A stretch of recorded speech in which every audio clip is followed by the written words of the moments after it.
Good morning, everyone, and welcome to the New Media Show. My name is Todd Cochrane. I want to welcome you, and thanks for allowing us to be off last weekend. I was a wet frog at the Michigan International Speedway getting wet after having interviewed Danica Patrick. We talked about that a little bit here in just a second, but I want to give everyone, of course, a warm welcome. And, of course, Rob. Good morning, Rob. How are you? Doing fantastic, Todd. It's great to be doing the show this week. We had a week off, and I know you were off on your adventure. And but there's some things that happened in the podcast space this week, and I think we have a really great guest on to talk about some interesting research around who podcast listeners are. Yeah, and why don't you go ahead and introduce Dave before we kind of chit-chat? Yeah, Dave Van Dyke is a researcher. He's been in the kind of radio business for years and years, has worked in radio stations down in Los Angeles, but he is the CEO of a company called Bridge Ratings. That's at bridgeratings.com. And he's been regularly over the years. I've known Dave, and we've spoken many times over the last, 10 years, Dave, or something like that, on what's been happening in the kind of convergence between radio and podcasting. You know, that's kind of my passion area, is kind of how those worlds kind of converge on each other. And Dave's a great kind of resource that maybe a lot of people in the podcast community don't know about for some of the unique research that he does around radio. And then he's kind of blended in this new research around lifestyle clustering and things like that. But Dave, welcome to the show. Good morning. It's great to see you guys. Thanks for having me.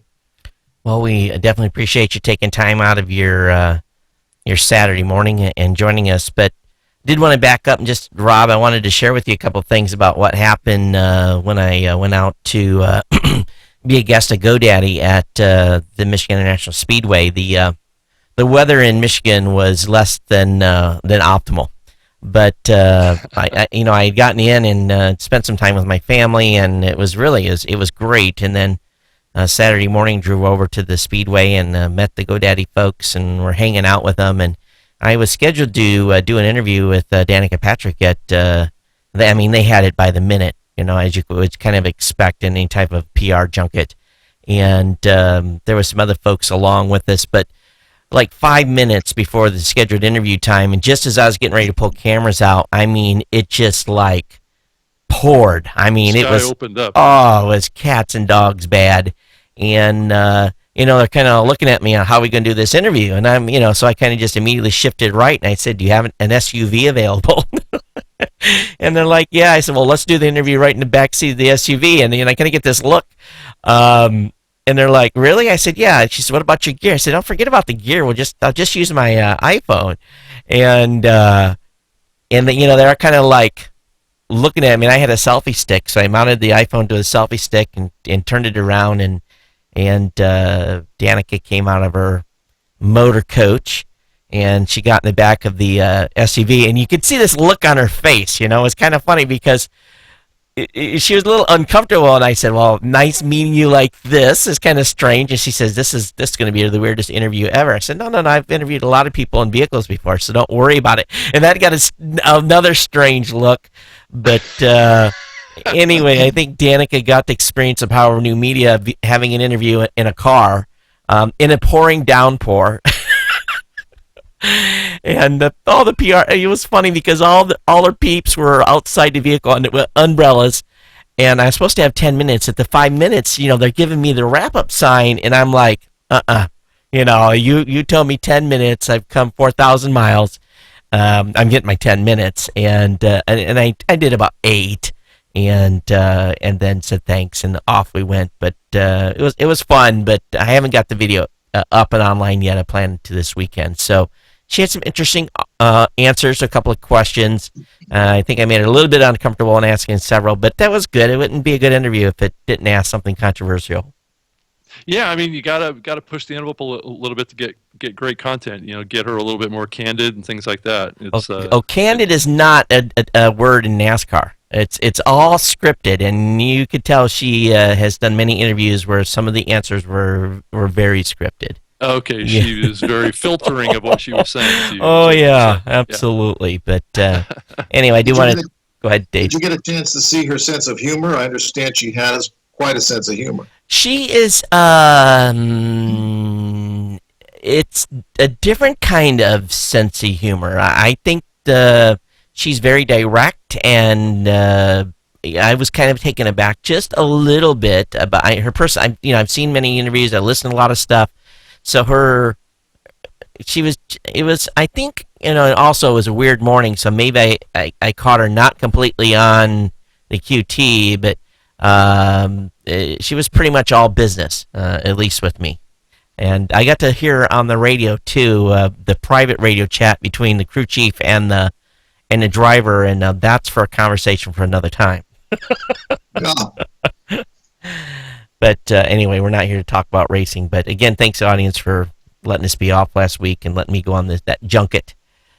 Rob, do you want to talk about any news before we get into this topic with Dave? I don't know. I think there's not necessarily a lot of new stuff going on.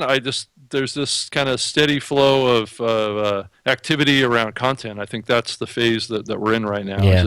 There's so many people working on, trying to create kind of more scripted podcasts, kind of series storytelling. I keep hearing about all these projects coming up.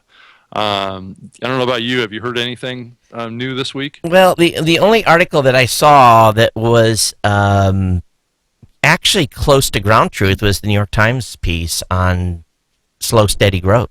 Yeah. I think they talked a lot about advertising too. Yeah. About that whole market. It does seem like that the press is starting to come around in what they're covering as far as being a little bit less fluffy and more substantial. Right.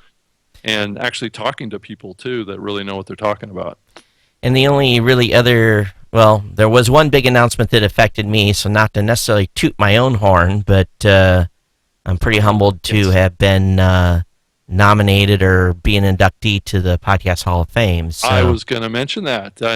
It's pretty awesome that happened, Todd. I think you're well deserving of that. So congratulations. Thanks. As I was telling my team and my audience, it's really, it's as much theirs as it is mine. Without the audience, it wouldn't have been possible, and without the Raw Voice team and doing what they did, it wouldn't be possible either. So, that goes without saying. I do appreciate the team over there considering me for to be an inductee. So, should be an interesting podcast movement.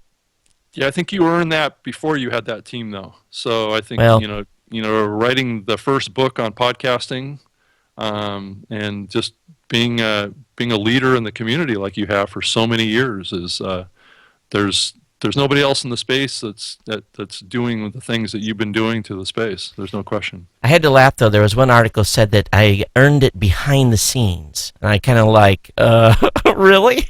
Behind the scenes? I think that's a misquote or a miss. So I did kind of have to laugh about that. Someone obviously didn't do their homework, but anyway. Yeah. Yeah, you have been a little out front and controversial for many years, Todd. I have to say, but that's the role that you've played in the community, and I think it's always been a good role because you've questioned the status quo. Yeah, and it's I like to consider a lot of I like ground truth versus hype, so that it probably's done me well over the years. But anyway, here and there. Let's get into this stuff. Let's get into this presentation, and I've got it queued up. I don't know where we want to start. Rob, did you think how you wanted to have Dave present this, or? Well, I think that the first thing that we should talk about, probably, Dave, is kind of set the ground. The foundation of this particular research that you did, and kind of how it breaks out a little bit. I think you were going to run through kind of these groups and clusters of listeners to get some basis point of who we're talking about here, and so go ahead and get started. And then what I think what we're going to develop into is kind of this comparison between who a traditional radio listener is and who a podcast listener is, and where those kind of worlds converge. So go ahead and get started wherever you want to, though. Thanks a lot, and congrats, Todd. That's great. That's great news. Thanks. Something that you guys were talking about in terms of articles, there was an article also this week that brought to light some of the things that we've been talking about at Bridge Ratings, We're a media analysis company, and we've been doing all sorts of work for initially broadcast radio, but have now moved into other forms of media, including podcasting, et cetera. And one of the points of this article, which was really part of this study that we're going to show a little bit of today, was the lost opportunity for commercial and public radio for the inability to create fresh programming for podcasting. Fresh programming that isn't already on the air. And one of the slides that I'm going to show you is going to show that there is a distinct difference in terms of appeal between audiences who are aware of programming that's sort of duplicated or rebroadcast from a broadcast radio perspective and duplicated on a podcast versus fresh, experimental, creative programming just for podcasting. So that's one of the things that we'll get into, and I think that's part of the secret that I think is the future of podcasting, is this idea of creating fresh new content and not just duplicating what's already been available elsewhere. But the study that we did was originally for broadcast radio, and the concept was that is podcasting and broadcast radio, are they mutual beneficiaries of each other, or are they like oil and water? Do they not mix in terms of things specifically regarding marketing? Is an on-air personality on broadcast radio capable of moving a significant number of his listeners to podcasting by marketing or promoting the podcast? And we're finding that is not the case. It's really not the case. And the root of this study was really to take a look at what's called Nielsen's PRISM system. Nielsen, of course, you may be aware, is a national organization that's famous for television and broadcast radio research in terms of listenership and viewership. They do a lot of lifestyle information, and they've essentially inherited this PRISM system, which is really spelled PRIZM. And those letters stand for something which is not really necessary for me to get into. But the point is it's broken down on everybody in our country into 66 unique clusters or segments, all regarding their lifestyles. That essentially, birds of a feather live together, or at least live near each other, and have similar age groups and populations. Have similar tastes in a number of things, whether it be entertainment, food, etc. So that's really at the basis of this research. And so what we did was we wanted to discover on a number of different platforms what we call compatible media for each other, for marketing whatever it is they wanted to market. Whether it's marketing podcasting through broadcast radio, whether it's marketing broadcast radio through television, whether it's marketing podcasting through social media, all these things we wanted to take a look at. So, without getting too granular here, Todd, I don't know if which slide you want to put up first, but we can probably move down to, the third slide. Okay. One thing I did want to just clarify for the audience is you basically took this study and you have how many segments of that 66? You took 6 or 7, something to that effect, or maybe 10? Oh, good point. Yes, it's only looking at 10 because otherwise it would have been very difficult for you to consume. Okay. So if anyone is interested in these segmentation definitions later, with Dave's permission, I can provide those for you. But we'll go ahead and we'll bring up the slide now, and let me put this in full screen. So, okay, there we go. So let me flip this switch. All right, so go to slide 3. You said, yeah. Yeah. Okay, there we are on slide 3. Okay, so what you're looking at here is a slide that represents media proclivity, and proclivity really means a tendency towards being compatible, with a particular thing. In this particular case, we're looking at 10 lifestyle clusters along the bottom of the chart. And for example, the one on the far left called Blue Blood Estates Essentially, that's described as a group of folks between generally 45 and 64 years of age. They tend to be wealthy. They tend to have a lot of household with kids. Home ownership is mostly 90% of it is homeowners, etc. And each one of the different clusters along the bottom has a different makeup. The third one from the left is called Young Digerati, and that's a completely different group. They're typically aged 25 to 44. They tend to be somewhat wealthy. They live, in an urban environment generally.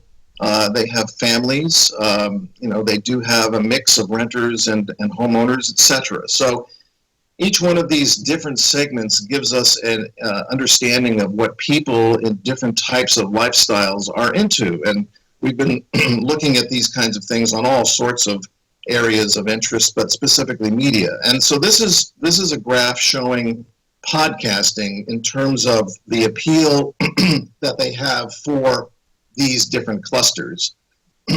Anything over 100 would suggest a fairly strong proclivity, meaning interest in podcasting in this particular case.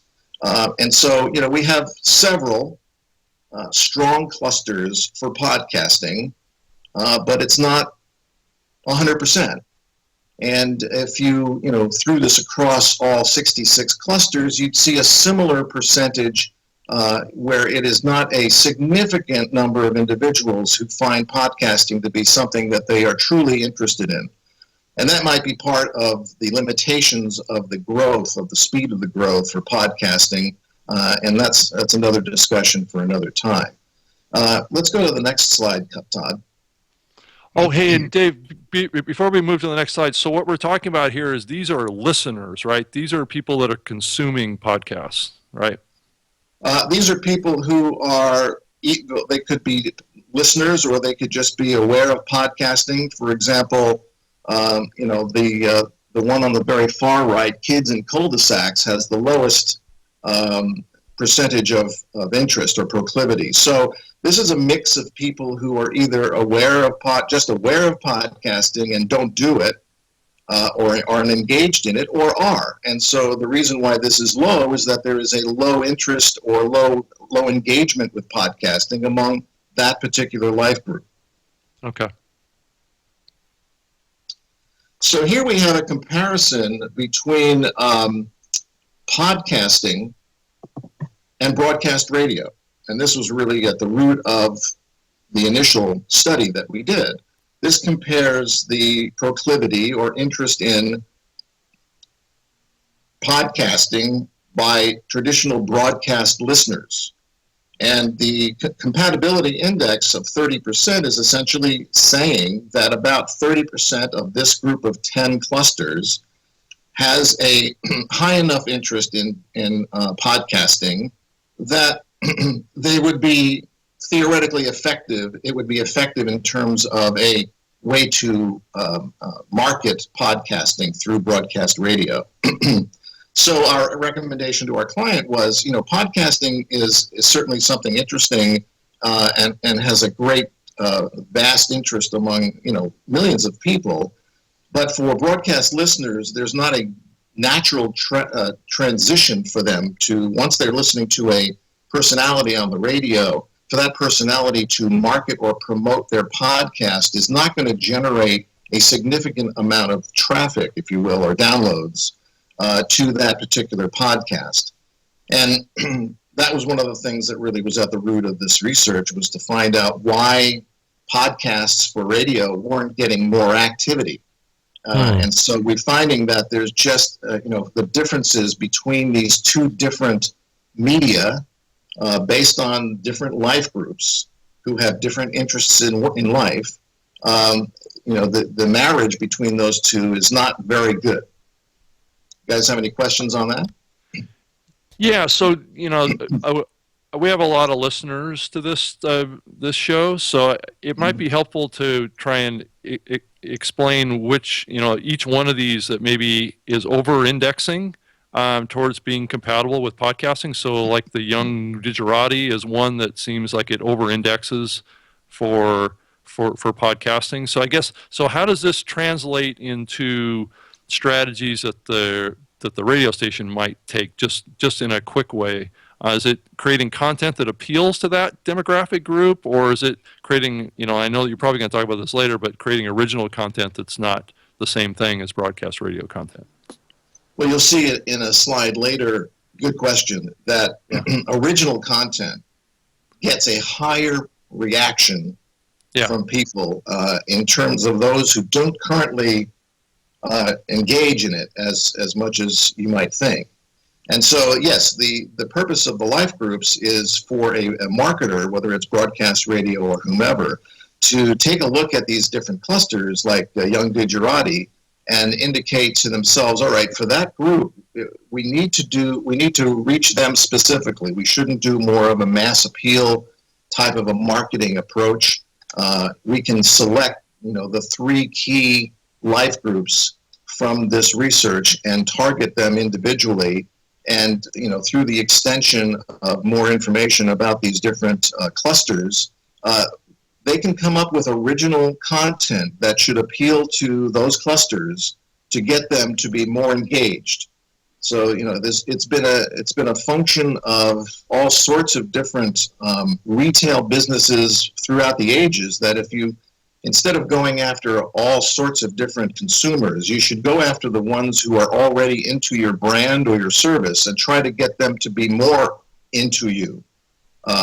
Whether it's Amazon these days, and there are certain people who use it a lot, they tend to go after those individuals and market to those individuals to buy more. And so it's the same concept. So each of these high indexing or over-indexing life groups here, even though overall it's a low compatibility between broadcast radio and podcasting, there are nuggets, if you will, of places where they can go marketing their podcasting specifically, whether it's through social media or direct email or some other sources that they can use to reach these individuals who are pure in terms of their interest. One thing that I found, and I was doing a little digging late last night as I was looking at these slides, and I pulled down, we have a survey system within our,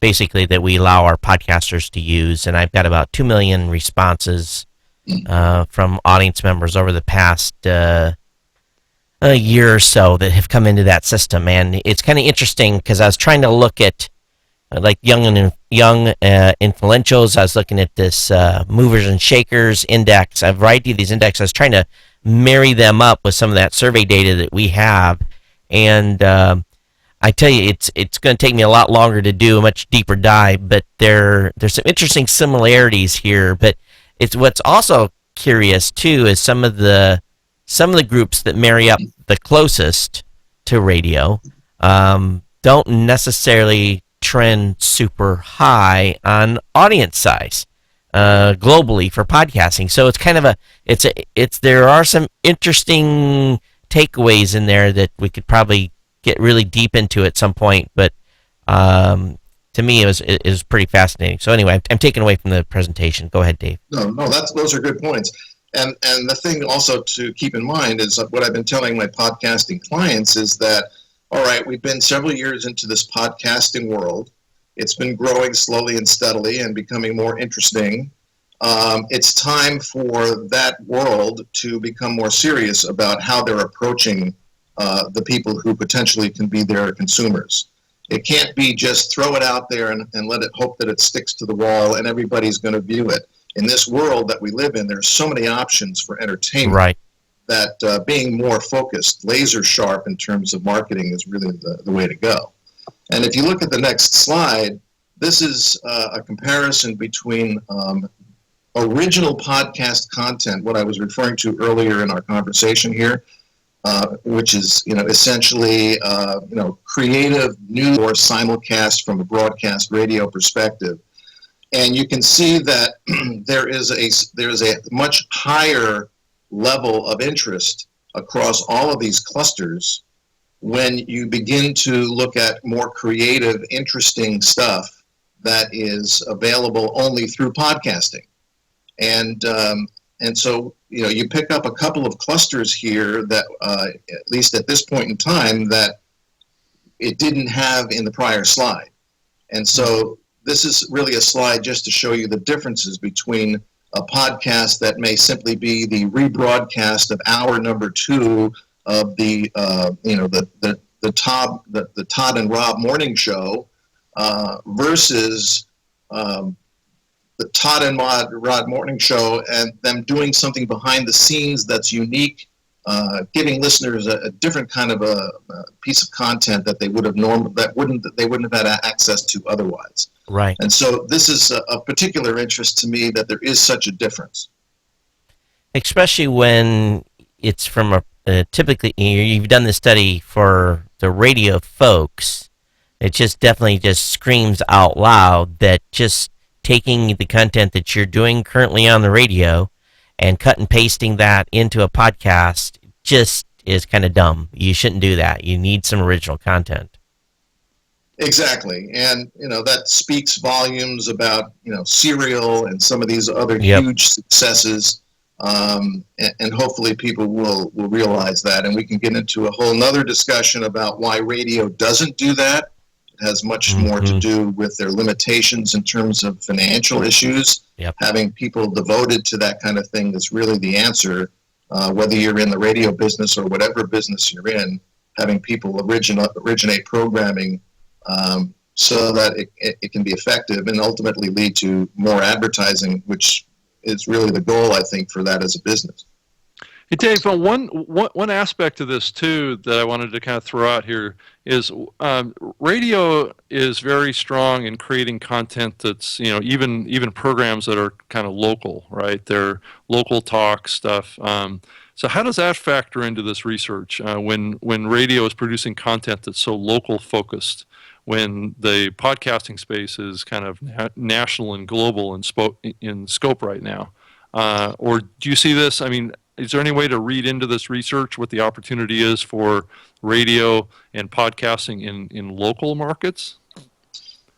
Well, I won't reveal the client, but that's a really good question. And local is really what it's all about for broadcast radio, and it has similarities to podcast in that way. Podcast may be a global phenomenon, but it can certainly generate interest on a local level.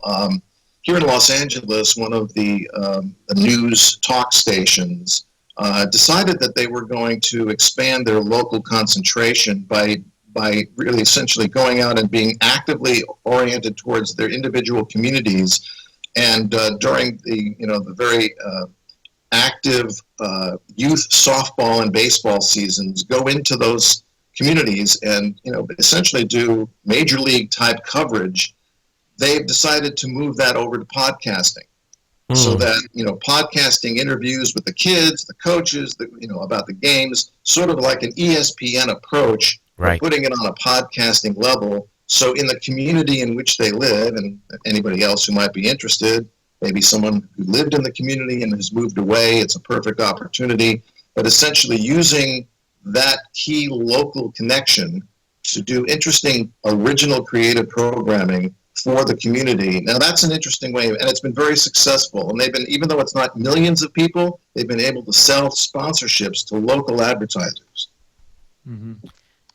It's definitely niche content, and people are purposely going to listen, so it's high value for the advertisers. Exactly. Good point. But it doesn't scale to larger audiences, right? So that's been one of the challenges, and that's been important for radio, right? Is to have some scale so they can sell at a decent rate to the advertisers.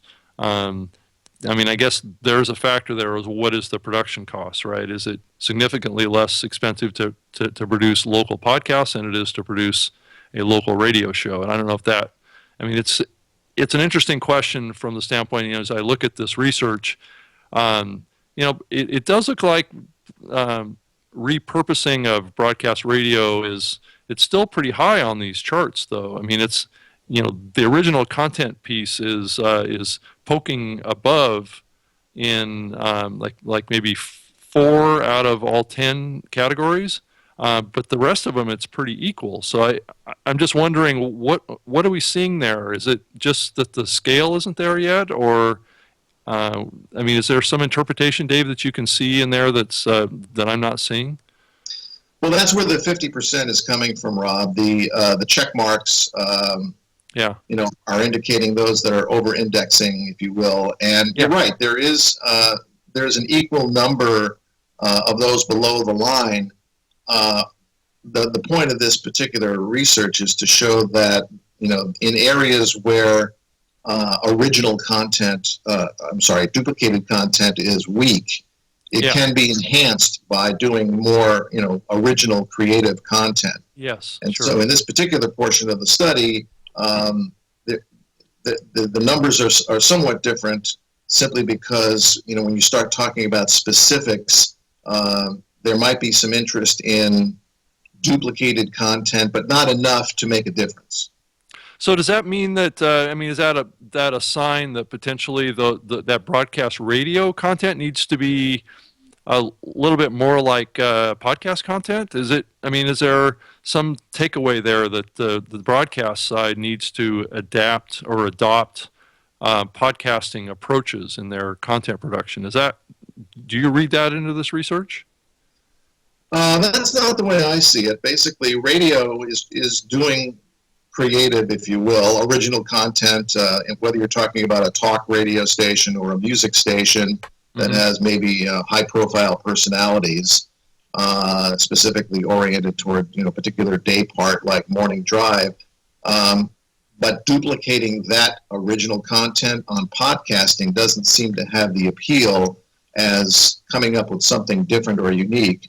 Even something slightly different than, as I indicated earlier, maybe the morning show doing a behind-the-scenes podcast, and their favorite, their morning show fans would love to see that, because that's something they don't get to see.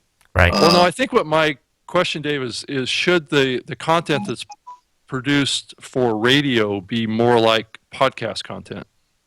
Just based on this research, I'm wondering if that's the key here. Or am I taking away the wrong thing here? Well, I guess the question, there's, Rob, I think the challenge there is that there's a lot of variety in radio. So with a survey, it's hard to be focused on, that's right. the Dave and Anthony show as compared to, I think it'd be tough. Yeah, and it's hard too because, so much of this is driven by host talent and the ability of the host to connect with an audience too, which is, I don't know if it's a lot different than radio. It's definitely a different approach, though.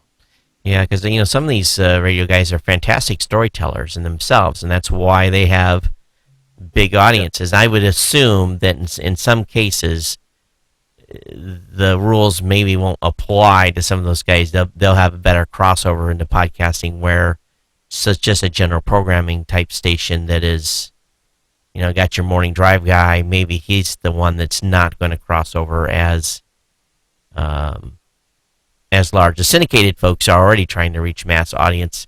I don't know. It's something to think about, but I don't know. Maybe Dave can elaborate. Maybe there's more slides to talk about it. I don't know. Well, there's very few people who can do what you're suggesting, Rob. Short of Howard Stern and a few others, right? Who can sit and offer you compelling, interesting information on a talking way, in a talking manner. There are other implications for broadcast personalities for not talking very long on the air before moving on to another segment, and this gets into another discussion about how radio ratings are delivered and why that kind of thing is not good for radio ratings. So somebody who is a air personality, who is a good storyteller, like you mentioned, Todd, but doesn't have the ability to do a lot of that on the air because of these restrictions that they have, could do a podcast that would allow them to be more expressive and be more interesting because they're better storytellers than most.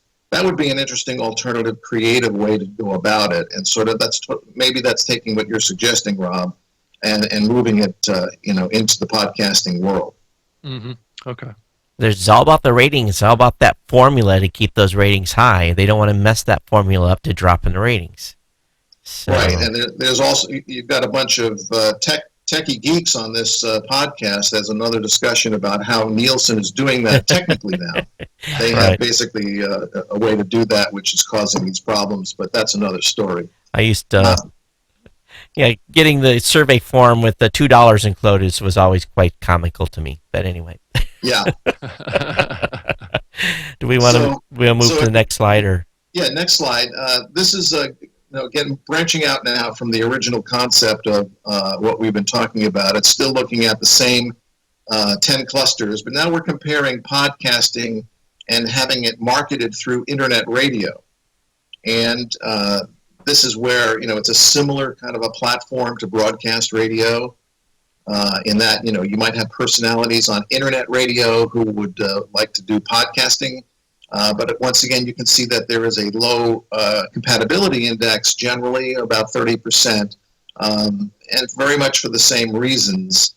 They tend to duplicate any podcast they do. They tend to take a recording of their internet radio programming and essentially distribute it as a podcast. That doesn't seem to sit well in terms of these 10 clusters, which I believe reflect a fairly accurate microcosm of all 66, which represent all of us. So I wanted to just share this slide with you in terms of, how well does internet radio perform as a marketing platform for podcasting. So when you say a marketing platform, are you saying using that platform as a way to run advertising for podcasts, or are you talking about actually distributing content as versus content that's produced in internet radio side and content that's produced in podcasting? I'm a little unclear on that. Yeah, I guess the word marketing has a lot of different meanings. What I'm referring to here, as I did before with the broadcast platform, is that is it a viable way to promote podcasting? Right. I'm using promotion and marketing in the same way here, so that the idea that broadcast radio had was, well, we have a personality. He should just talk about his podcast as much as possible on the radio to try to move some of his listeners from radio to podcast downloads. Gotcha. And the last slide said that wouldn't be a good idea. The same thing applies here. It's unless as Todd indicated, there are specific clusters you could target with a very laser-focused marketing campaign if you chose to. But in the world of mass media, broadcast radio or internet radio is not a good, effective way of promoting your podcast. Okay. So when you say the internet radio side is shows that are produced and primarily distributed as an internet radio program, or is that a rebroadcast of a broadcast show in the internet radio? I mean, I'm just trying to clarify my perception here. Sure. These are internet based shows, which can be either talk based or music based. Gotcha. For example, there's an internet radio station that I listen to that has a lot of classic rock music, but also engages in a lot of interviews or concert appearances by some of those classic rock listeners or fans. And essentially, that's live. It's internet radio, and it's done live. And the opportunity to hear it again in a podcast form is simply a duplication of that particular programming. And for the person on that internet radio show or station to promote a podcast of the same program is not going to be as effective as doing something different or unique or even just closely related to what they're doing on the podcast, on the internet radio broadcast. It might simply be enough, like if they're interviewing Robert Plant, formerly of Led Zeppelin, in an extensive way on the internet radio portion of it, but they wanted to do something more in depth with him, promoting that kind of a thing on their internet radio show as a podcast function would be Okay. more effective. Okay. That Yeah, and it does. It does seem to follow the same clusters as the earlier slides, except for the executive suites one does tend to index a little higher. and what I find interesting about this more than anything is that you would think that the crossover on internet radio would be stronger than in the broadcast radio side, but it's in fact, at least in this index, weaker. It's really this is I'm just sitting there trying to run this through the old processor here. What we see then is that if you're good at streaming, you just be a streamer. You're not necessarily going to, unless you like you said, unless you really have a good idea on being able to create some unique content. But it goes back to the question you asked, Rob. So if you're a great podcaster, would not the great podcaster do better crossing into streaming than the actual streaming folks themselves do? And maybe I'm getting my horses crossed here, but does that make any sense? It's an interesting idea, one that I hadn't thought of before. Well, because I can talk a little bit about what I see on Spreaker, because Spreaker does live streaming of shows, and there are a lot of shows on Spreaker that have strong play numbers but don't have very good downloads. So you have this factor of maybe some of those shows don't even consider podcasting or put much energy into the distribution of their show as a podcast too, or the technology they use isn't very good, or a lot of factors. But I know this is more like a propensity, right, of people that listen to internet radio. Are they going to convert over to be a podcast listener? And yeah, there's a lot of kind of subtle differences, I would think, in kind of how that user looks at this medium of online radio, or and looks at podcasting. Maybe they see it as the same somehow, and there's no value to them to cross over to the download side. But Rob, for me, the whole added value of podcasting has always been the on-demand. It's just like my DVR. I record what I want, and I get to it when I can. And it's there, it's ready for me. I don't have to be beholden to a schedule. Whereas both radio and internet radio, I have to listen on a schedule. Yeah, listen on a schedule. And I don't do that. So maybe it's also a personality-driven thing where some people are more inclined to want to tune in live and get it when it's then right now because they want to be part of the response mechanism, calling into the show, who knows. Maybe it's a different, maybe there's completely different listener types. I don't know. So anyway, we're really diverging here. Your point is well taken, because on demand is the second most significant, or the most significant element of podcasting in terms of like or desire, and the second is the content. And so, which makes sense, right? But the fact that, yes, you're right, it's like a DVR, and if there's a show on broadcast radio, that's why there's still some interest here on these charts for that kind of duplicated programming to be of interest. But you're exactly right. And going after thinking about it for a few moments here, Todd, your question about would it make sense for a podcaster to be able to make some success out of crossing over to broadcast radio? Those restrictions I mentioned to you earlier are what's going to prevent that from happening. That's right. I think a podcaster has got the advantage of the freedom to do as much or as little as they want in their environment. And you're not constrained by station breaks and all that stuff. We don't have to worry about running a commercial during the show. There's where as the big difference is. You're right. And so let's go through these last couple real quickly here. The next one is an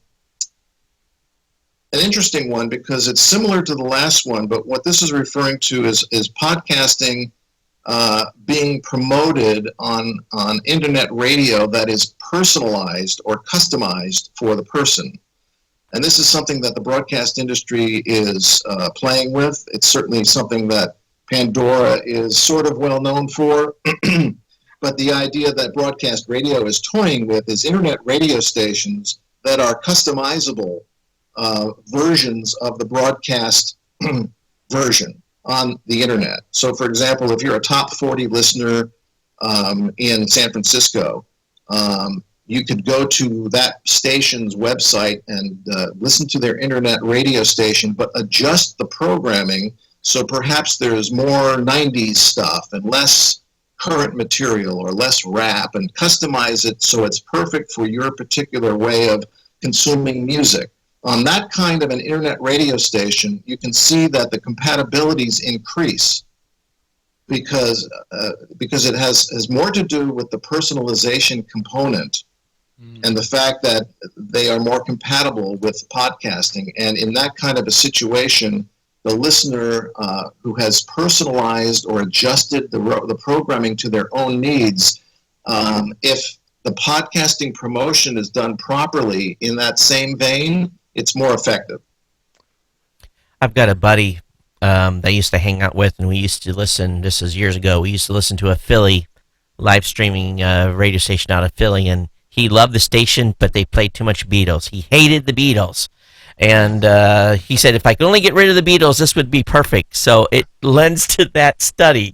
Yeah, that's right. I mean, this is really key, I think. I mean, as you look at what's happening in this space, I mean, original podcast content, I mean, it's really, I think, what's driving this. I mean, it needs to be different, but this like skews so strong. Yeah. Yeah. I'm not surprised. Me neither. But again, it requires, an effort.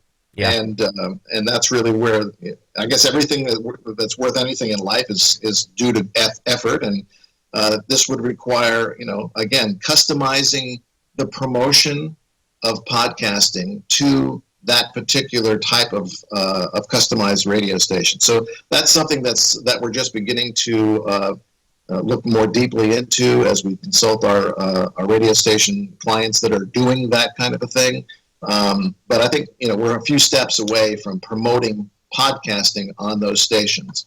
And so if you go to the next slide, here's an interesting look at podcasting being marketed or promoted through social media. It's a better platform than broadcast radio, and it's a better, more effective platform than just a basic internet radio type of platform.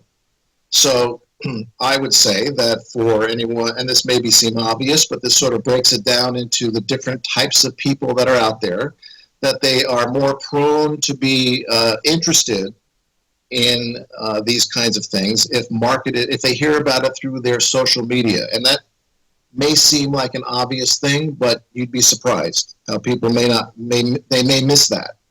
So social media is one of the things that I recommend that podcasters use to market themselves, specifically to either a specific life group, whether it's regionally or more specifically towards from a social media platform that is engaged with the kinds of topics or subject matter that the podcast is involved in.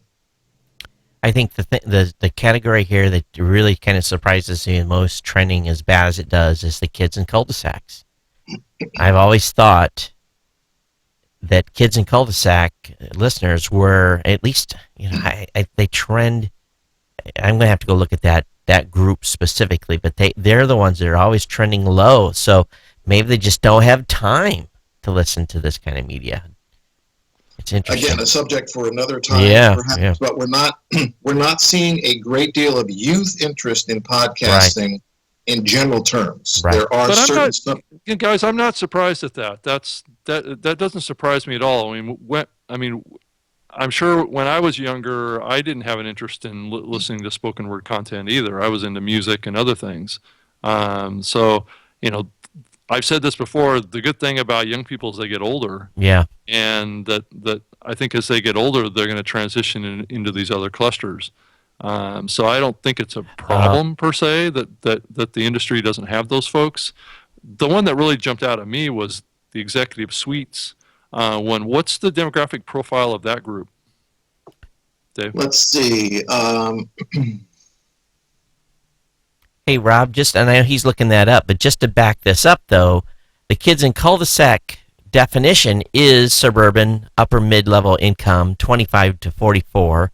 Oh, it is. It's with kids. It's not specifically kids. It is married couples with kids. Right. Oh, it's a time issue then. It's got to be. And the executive suites, they're typically, for this purpose, they're under 55. Mm-hmm. They tend to have households without kids. Yep. They're empty nesters, homeowners. They're basically in management. The upper echelon of the education scale, etc. Okay. And we've always trended, Rob, in all demographic data. We've always trended real heavy on, 35 plus. 35 and higher education, Yep. higher income. The PhDs, the master degrees. We carry a huge percentage in those categories, and also that that equals into the 100K plus usually income earners. So, they've always been big podcast fans. So it really, there's some distinct similarities here. I see. Yeah, demographically, that's your sweet spot. People who are older, Yep. who tend to be more worldly. They find this stuff, whether it's NPR or otherwise, they find all this very interesting. And I wouldn't be surprised if NPR is driving a lot of this for this particular age group and life group. The 25 to 35 is important, and it definitely carries a big percentage as well. So I don't want to discount that age group either. But, I think if you look at the space, it's a 25 to 55, and maybe even 25 to 60 is really kind of the...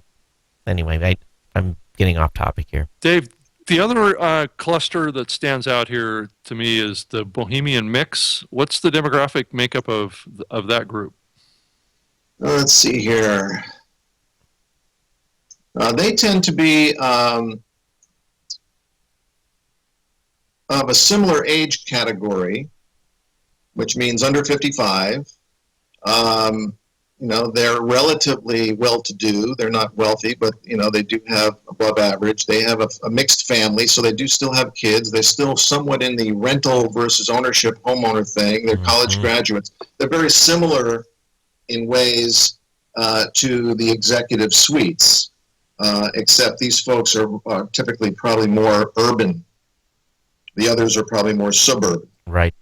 Plus, they do tend to be more engaged in social media too. It looks like. Right. Yeah. And I think just in terms of that, they're a little bit more cognizant of these kinds of things. Mm-hmm. And the last slide, I think, is just from an interest of what I was referring to, and it has less to do with podcasting, but it certainly has more to do with the efficiency of this personalized radio concept that I was describing to you. But that last slide is showing you the compatibility between personalized radio on the internet, as I described it, and broadcast radio. And there seems to be a very high interest in that. So we're talking overall here, this whole idea of customization for a particular individual.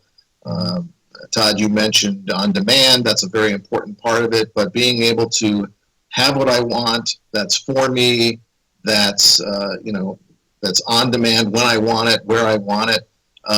This has been an important slide for the broadcasters to move away from simply simulcasting their on-air product, which is what they're doing now. They're simply putting the feed down the line and letting people hear it where, when and where they want. It's simply a duplication of what they're doing on the air. But a personalized, custom internet radio station that's a version of the broadcast brand does have a much higher compatibility with broadcast radio. And so this slide was for the purpose of my clients, was to show that there's this great compatibility there, and that's really where they should go, instead of just simulcasting their broadcasts. And for your podcast viewers, this is to just show that something personalized can have a great impact. And to these other clusters that we've been referring to, even if some of these things show low cluster compatibility, it does show that if you focus in on the ones that are prone to be interested, you can have a significant impact on your viewership or listenership as a podcaster. So let's drill into what personalized might look like here. What I mean, in a very practical way in each of these mediums. So as we look at broadcast radio, personalized, online radio, and podcasting, Dave, how do you see personalization in podcasting? Let's just start out there.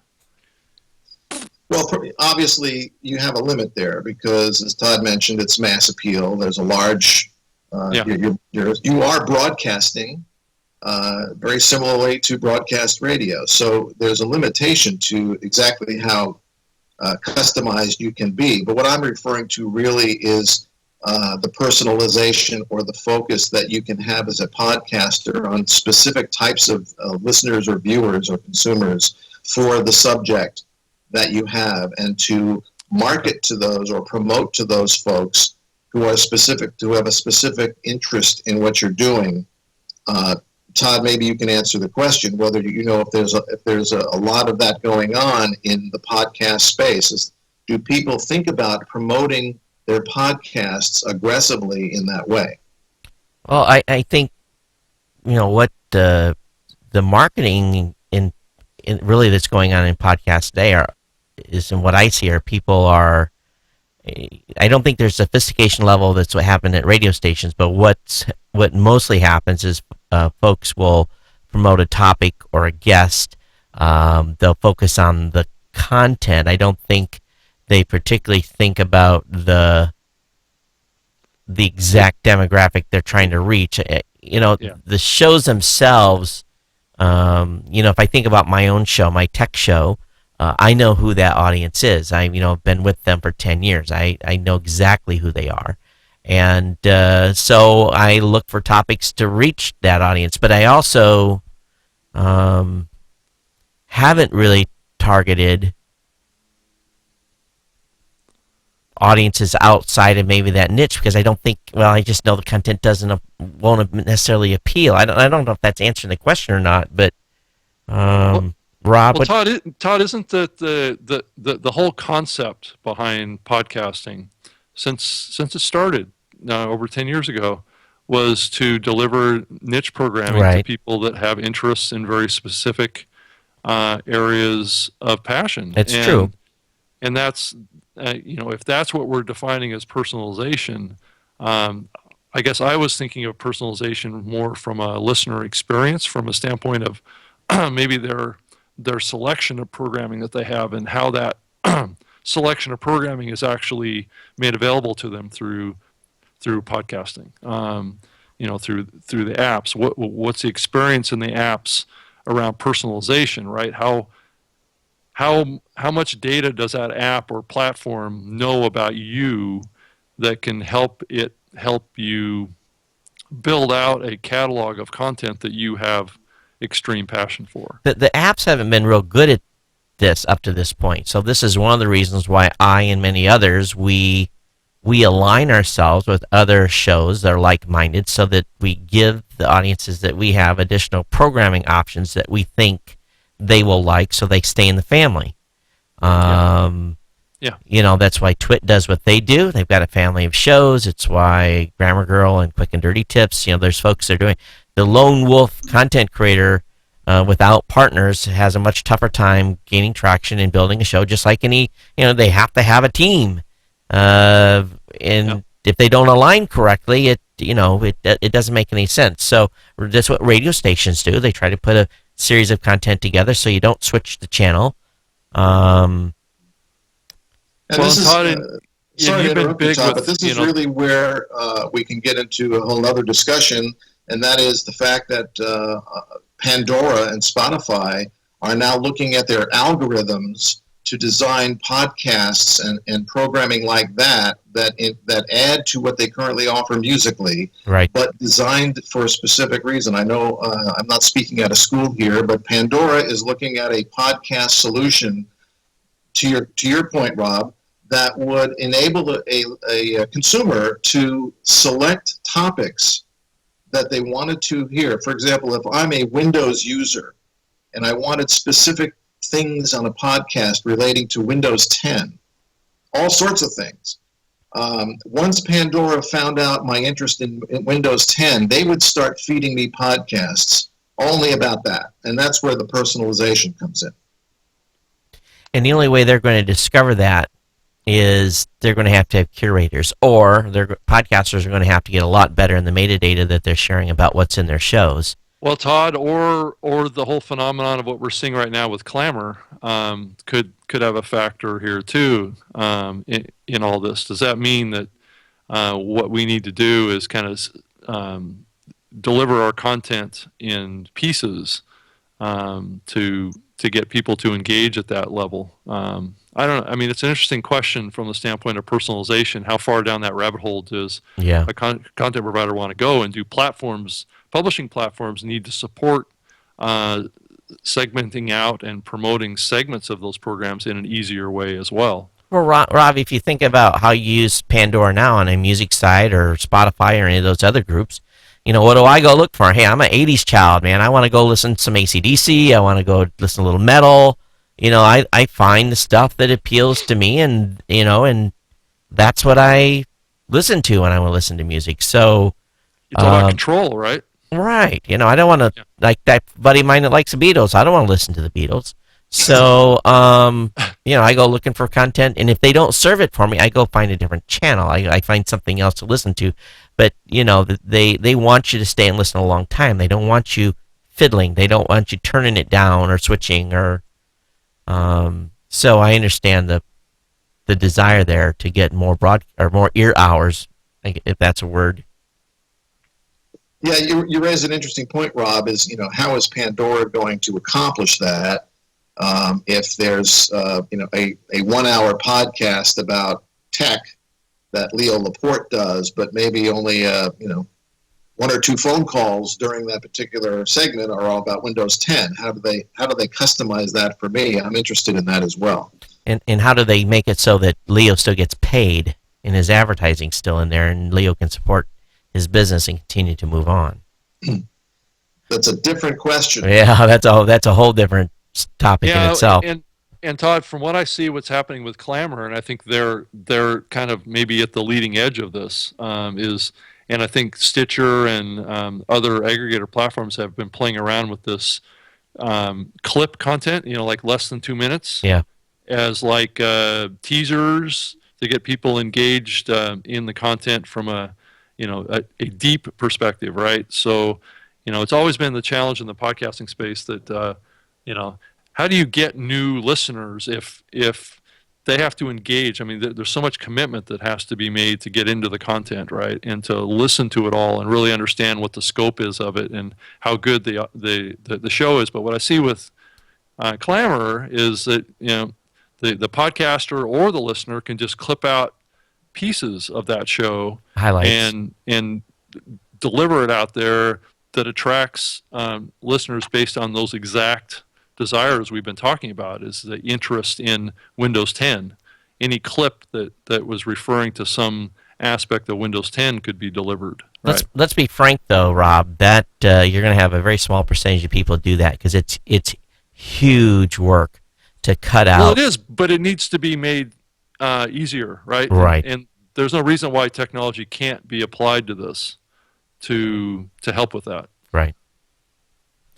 I just think the slides to me, I'm a numbers freak, so I was looking at this last night and crossing back and forth and looking at these groups, and it really, to me, is pretty fascinating stuff. And what it tells me though is that, and Dave, maybe you can answer this question, I think, did the radio folks not get the answer they were expecting? Were they kind of like shaking their head, or were they hoping that they were going to get they're going to be handed a pass, and they were going to get a clean getaway by just reformatting what they do now? Well, fortunately, the client in this particular case is a bit more open-minded. They were disappointed that it showed that just promoting the same old was really not going to be as an effective way to do it. Right. But I think because of broadcast radio's restrictions and problems these days financially, they just don't have the resources to do what they need to do to be as effective as they could be. The broadcast business has been on the defensive now from a competitive perspective for 15 years, ever since Napster. There's been something new coming at them almost every year. Right. Napster, satellite radio, podcasts, whatever it is.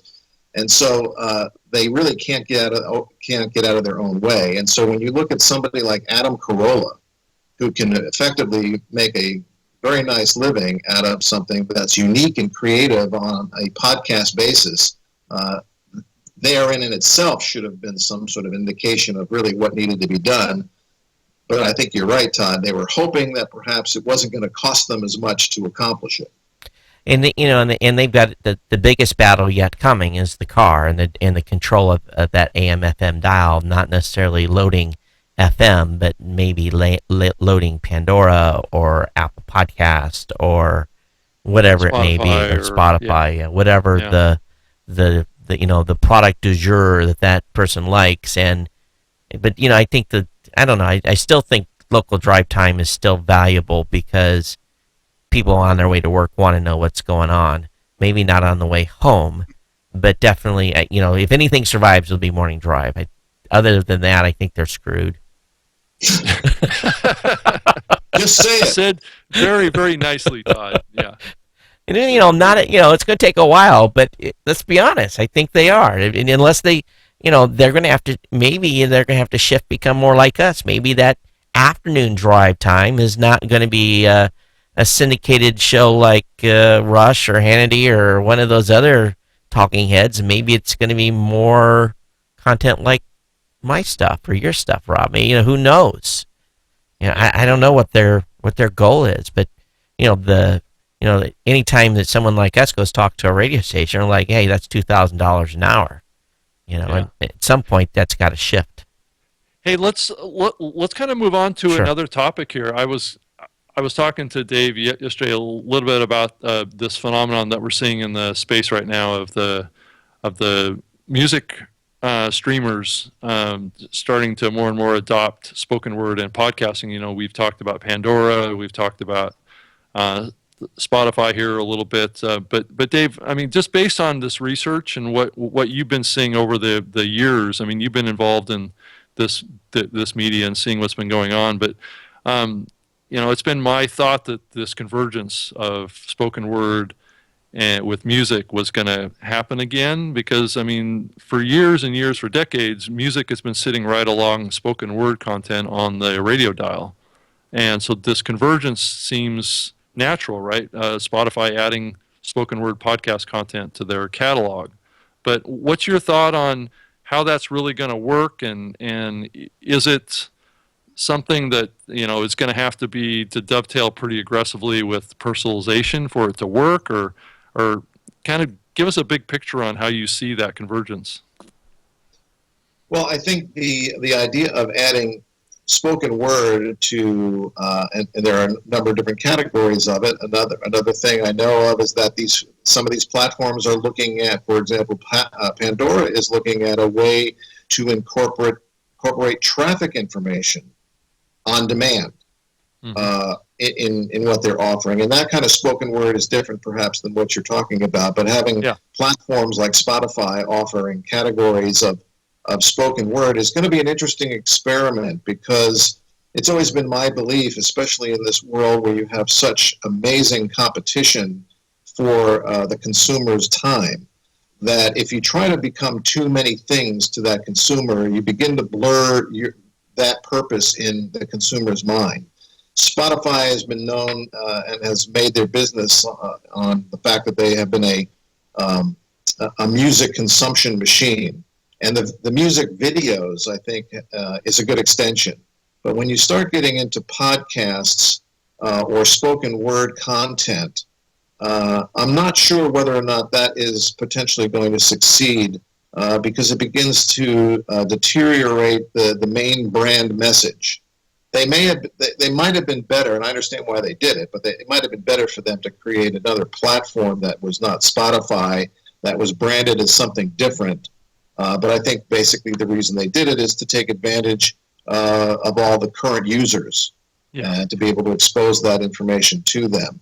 But I'm not convinced that it's going to be truly humongously successful, because it's going to require a great deal of marketing and promotion. How am I going to figure out, as a consumer, how am I going to figure out how to use Spotify to find these particular things? It's going to take a lot of description and education for the masses to understand. And you get some early adopters, but how much beyond that it grows, I'm hesitant to be optimistic. If you look at Stitcher, which is actually, in my opinion, kind of going backwards right now, because they really don't have anybody at the helm to direct the ship over there on the podcasting side. And I should probably back those words up with some stats. I'm just speculating here. They've only achieved 3-5% of the total, globally of the podcasting space. And they've been pretty aggressive, and they've got podcasters promoting their platform, yet 3 to 5% is really kind of, to me, that's making them, well, they moved the bar more than anyone else. But, that 800-pound gorilla still continues to be iOS and just the plain old podcasting app. So, and to be honest with you, what's happened with Spotify is cool. I welcome them to space. I look forward to them having a lot of shows available at some point. I think it's going to be very limited in the beginning. And then I think maybe some of their thinking of theirs is a little narrow based upon discussions I've already had with them. Time will tell what happens, but if they move the bar 1%, I'll be shocked. And the other thing you mentioned during our conversation yesterday, Rob, was, how are we going to delineate or distribute Todd's podcast, for example, and make sure that Todd continues to, take benefit from the potential revenue he could get. I mean, it's now you're going through another distributor. That distributor is going to want to make some money off of you too, Todd. So, how is that whole structure going to work? For me, personally, as long as they don't touch my mid-roll, because that's where the money's at, is the mid-rolls. Pre-roll, post-roll, I'd be honest with you, in my personal opinion, based on doing this for so many years, worthless is, I have a saying that I use, probably can't use it on this show, worthless is tits on a boar hog. That's a country in me coming out. That's why I think of pre-rolls and post-rolls. So for me, I don't care. I think my mid-roll stuff is safe. If they want to put an ad in front of it, that's fine. That's the price of being on their platform. But some podcasters will not think that way. They will not, because they value the pre-roll. I don't. So you got pre-roll, show, mid-roll, post-roll, pre-roll. So yeah, to me, to some of those guys, they're going to have, I just think the value on the pre-roll is, now if they interstitialize and they drop something in the middle, then we're going to have a discussion. But I could see them doing that. Well, I think what they're going to find, Todd, is that the early mid-roll position is the one that's effective. But I think it's also the production of that mid-roll. What is that going to look like? It can't be a traditional radio ad. It's not going to convert. It's going to have to be, if they're going to do an insert, it's going to have to be a host read. I hate to say it. The mid-roll for me is 25. I know where my money is for, based on 10 years of doing this, where that ad's got to go.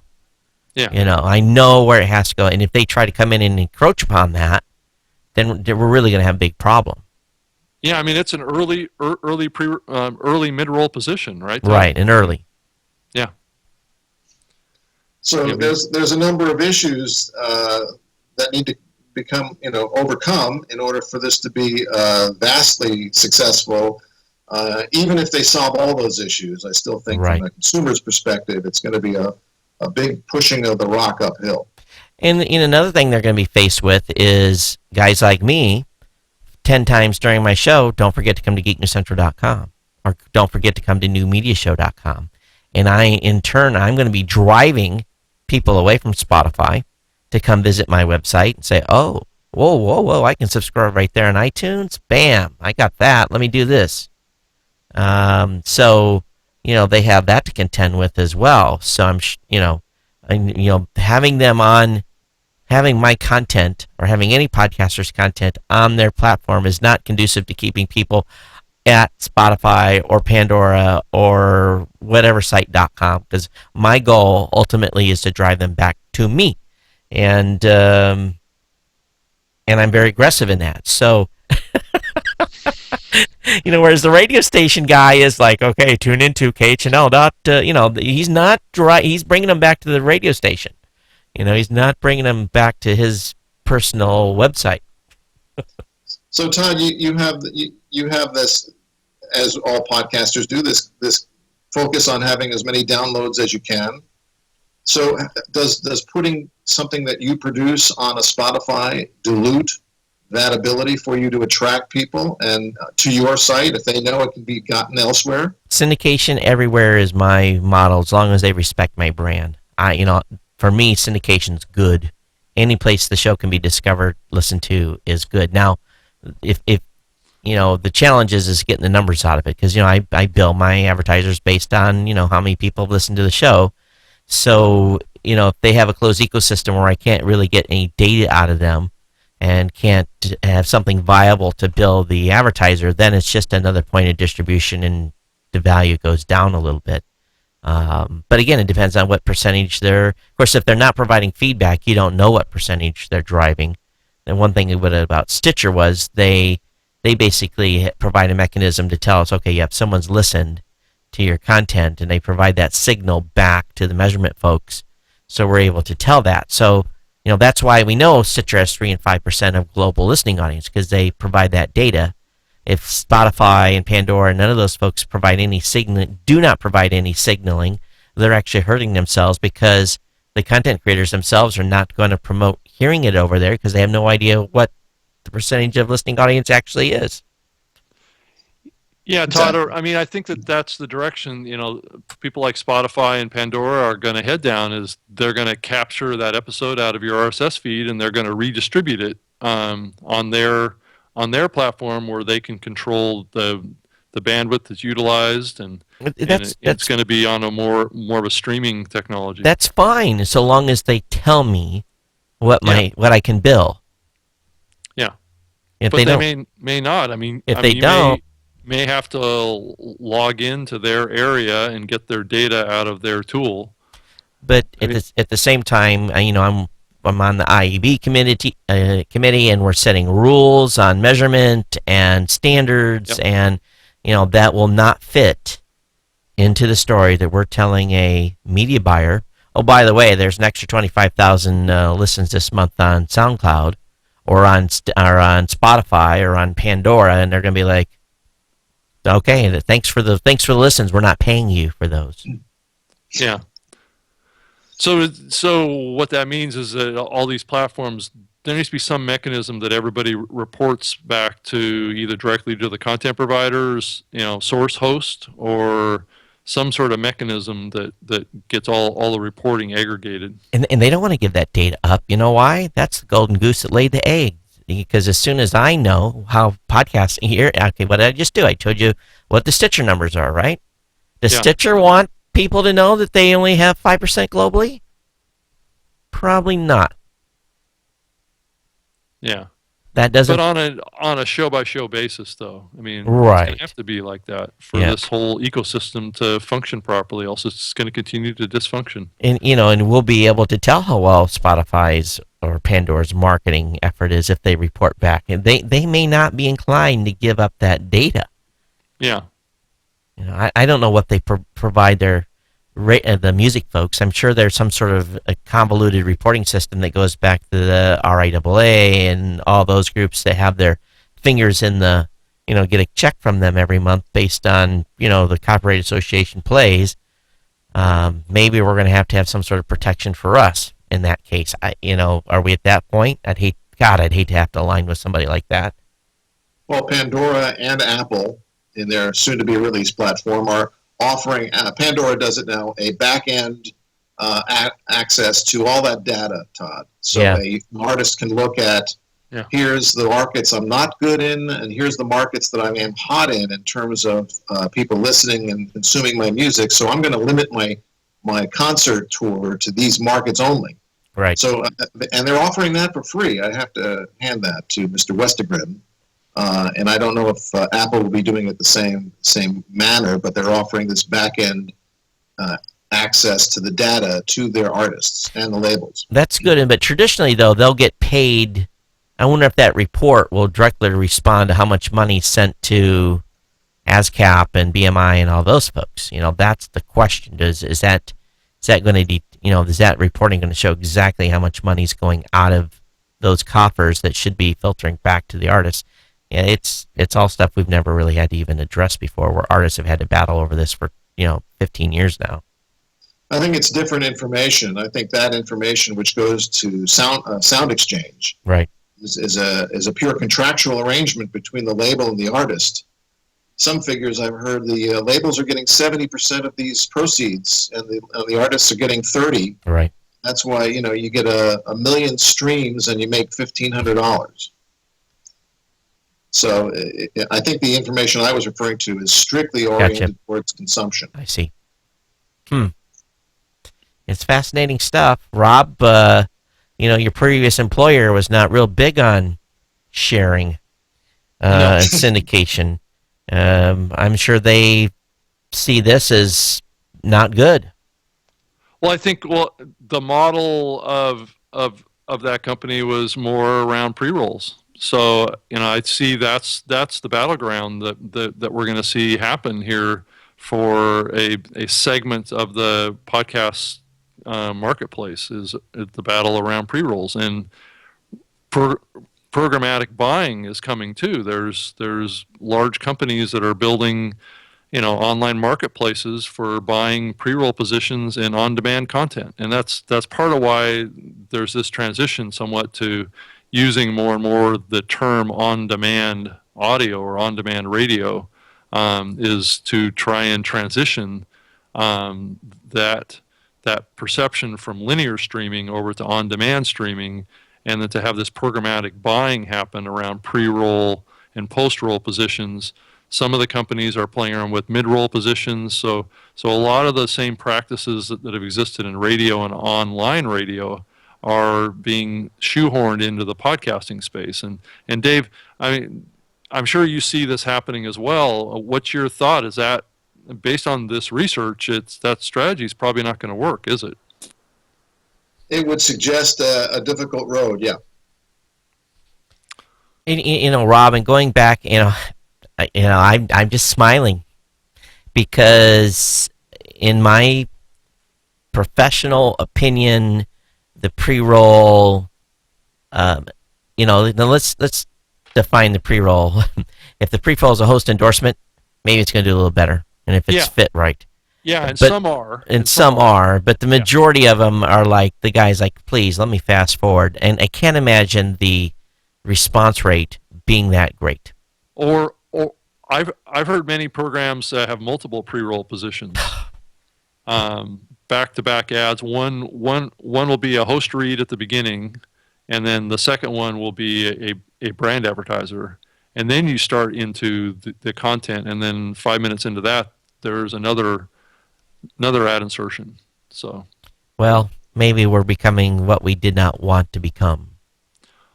Well, there is what I see. There's typically a maximum that I've seen in some programs of about four sponsor mentions. I think one example of all this, if you're listening to this and you want to hear an example, I would go listen to the Adam Carolla show. He is an example of this, or the Dan Patrick show, or any of those shows, and those are linked up with my former employer. And that's the model that a segment of this industry is moving towards. But I also know too that do an hour and 10 or hour and 15-minute show, that if I do 2 ads in my show, of course my ads are not 60 seconds, my ads are probably 2 minutes each. Mm-hmm. If I throw the third one in there, it's open revolt on me. I've never, you know. Open revolt. What does that Oh, mean? well, it means I get emails like, hate mail. It's like, what the heck are you doing, Todd? It's, two's good, three's bad, So for the program length. So, but Corolla does a pretty long show, so maybe he can get away with 5, so I don't do a 2-hour show. Yeah. Yeah, so. Well, So he does a Todd, what daily made you show. decide on the 2 minutes? It's really not even 2 minutes. It's whatever it takes. My mantra is, and this is why I've had GoDaddy sponsor for 10 years. I tell the story, I share the product, use cases, why you should, and it's whatever it takes. I don't worry about the time, but I also don't want to annoy the audience. So it's there's a trade-off there. But all my deals that I do, I'm not concerned about the time. I'm concerned about telling the story, getting and making it entertaining, and at the same time, I have to generate value for that advertiser, and I don't think a 60-second spot does it. Not Well, on Todd, horse I think a endorsement. lot of why what you do works for GoDaddy is that you're also driving value from the standpoint of discounts too. Right. So you're able to help that audience member convert based on the motivation of being able to save, 10% or 5% on the purchase. And I'm running Harry's.com right now as a sponsor too, on the other show, and I tell them the experience and what how it's really worked, what I've liked, what I've disliked. I've been very open about that, and now I'm getting audience feedback, and I'm telling the audience what other listeners are experiencing, and it just builds upon itself.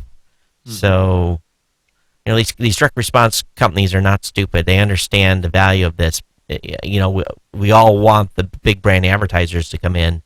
We want the Fords and the Walmarts and stuff, but and they'll come, but are we going to be able to give them the same value? I don't know, and that's a whole topic for a whole other show. Well, yeah, I mean, a lot of those advertisers are already in the podcasting space. It's just that they are currently looking at it the same way that they're looking at broadcast. That's the problem. Well, they haven't evolved. Yeah, and here's the problem that they're running into too. And I had 3 calls last week specifically on this. Inventory is gone on big shows. There is no inventory on big shows. It's sold out. I know a show that's sold out as much as a year in advance. So there's this clamor now for content, and we put out basically a new sales presentation that talks about going wide. And actually, when they see that presentation, I mean, you mean I can get 600 mentions a month instead of 12? And for the same money? Yes. And that's very appealing to folks that are in the space about getting some repetition and more exposure. So I think the advertisers are now starting to finally realize these great small shows can be a lot of value when they are stacked up on top of one another and all running the same campaign. And it's coming back finally. It's been Todd. You have no idea. It's smart. It's been a hard road because they left the small shows for a couple of years. Completely abandoned the small shows, and the small shows are now finally getting money again. Well, it's been over the last 3 years. Yeah. Yeah, the economy is contributing to that now. And also that other inventory is sold. Everyone wants to be in the big shows, and the big shows are sold out. Good for them. Good for me. And there's not that many big shows. Right. Yeah, minimi. That's as we say in Hawaii. Very small. It's an interesting phenomenon because in the broadcast business, when times are good and the top stations are oversold or sold out, it's only in those times when the smaller guys, the ones who don't have the ratings, who are struggling to make a living in terms of advertising, they begin to get this roll down, if you will, of advertisers. Well, I can't get on the big guys, so I'm going to have to advertise on the smaller guys. Right. So it's the same concept. That's interesting. Yeah.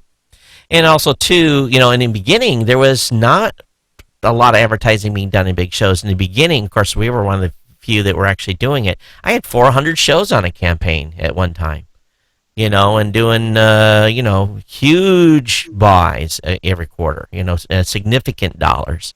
And then everyone got excited, and I actually blame it on Adam Carolla. Adam got in and he got big, and everyone wanted to be on the Adam Carolla show advertising, and then the focus changed to the big shows versus the small shows. They wanted the media buyers wanted to go on the boss and said, I just signed Adam Carolla for a campaign, and the bosses were great, partying, and but yet my small shows were outperforming big shows like that significantly. But it was all about the media buyer having the go in to tell the boss, I just got Adam Carolla, or whoever that big name may happen to be. Mm-hmm. So it's a fun dynamic to watch. Yeah, it's interesting. So we're already here, Rob. It's hour 30. Yeah, I figured we were getting towards the end here. Dave, this is good stuff, man. When are you going to do the next one? The next one? The next podcast specific study. Well, now that we have this information, I think we have some valuable gems with which to go back into the field, and that's one of the reasons I think we do these studies, is to not answer all the questions initially, but maybe have it raise some additional ones, which this now has. Okay, so the question now is to go back in and to find out the best ways for podcasters to make awareness something that they can manage reasonably. And so I think that would be something that I'd like to go back into the field with now that we have this, and probably have something to share with you if you're interested near the end of the summer. I think that would be great. It's always good. I like to see companies like yours producing this type of data, because we've had very, very limited. Edison's one company that's put data out, but we've had very limited, deep dives into really what's going on in the space. We kind of do our own deep dive as far as the demographic data goes, and be happy to get with you on that anytime you wanted. But I think it's this type of stuff is going to help podcasters, and I hope the podcasters that were listening today will share this with your, folks in your circle, and take a look at this. Am I okay to share that PowerPoint and demographic data as part of a download today, or would you rather just keep it in the live presentation? No, that's fine. If you wish, you can share. All right, so we'll have those both linked up in the show notes, folks. But if you want to learn more about Dave's company, we want you to go over to bridgeratings.com, and especially if you want to spend some money with him and sponsor a study, I'm sure he'd be happy to take your cash. So get over to bridgeratings.com and check their site out. And but Dave, thanks for coming on today. Appreciate it. Thanks for the invite. You guys have some very interesting stuff to discover, and the 90 minutes just flew by. You guys Yes, are really engaging. Thank you so much, Rob. Thank you. Do you have someone on for next week? Or are we kind of in hold mode yet, or? I've got a bunch of people that are kind of like, I can do it the following week or the next week. So I haven't drilled down on one of them yet. Okay. So I will get that to you when I have it. But I'm going to keep pushing the envelope and finding those gems out there like Dave. So and we can keep pushing the envelope on this podcasting space and figure out what the heck is going on. For those of you that are listening that may be from Hawaii, I'm having an open house here on the 27th at the studio starting at 2 o'clock. If you're interested, you can email me, Todd@newmediashow.com. We've already got a pretty good group of Hawaii-based content creators that are coming on. And Rob, at some point in the near future, I'm going to have a Ask Me Anything type of session. So maybe you want to be involved in that, where we just kind of open up and talk with folks for an hour or so on general topics, questions that content creators can ask. But that's Okay. all forthcoming. But we've got a big holiday coming up here in 2 weeks, so probably, I don't know if we'll do a show on the 4th. Maybe we can do one earlier than that or something. Yeah, we could do it like on a Friday or something like that. I don't know, Okay. what's the dates look like on there. Well, the 4th is the Saturday, so that's probably not a good day to do a. Well, I mean, like on a Friday. Maybe or on a something? 3rd. Yeah, maybe we can do one on the 3rd. Okay. So, but Dave, thanks for coming on. And folks, if you want to reach Dave, what's the best contact for you? Email's great. DVD@bridgeratings.com is the simplest. And I'd be able to get back to you, and would love to speak with anybody interested in more detail. All right, outstanding. Hey, everyone, thanks. This is Todd at newmediashow.com, or you can reach me on Twitter at Geek News. Rob? I'm on Twitter at Rob Greenlee. That's 2 E's at the end, and I have a website, robgreenlee.com, and I'm the head of content for Spreaker at Spreaker, and that's with an R. Spreaker with an R. Spreaker. All right, everyone, and we'll see you next time. Thanks for joining us today on the New Media Show. Everyone, take care. We'll see you. Aloha. Thanks, Todd. Thank you. Thank you, guys.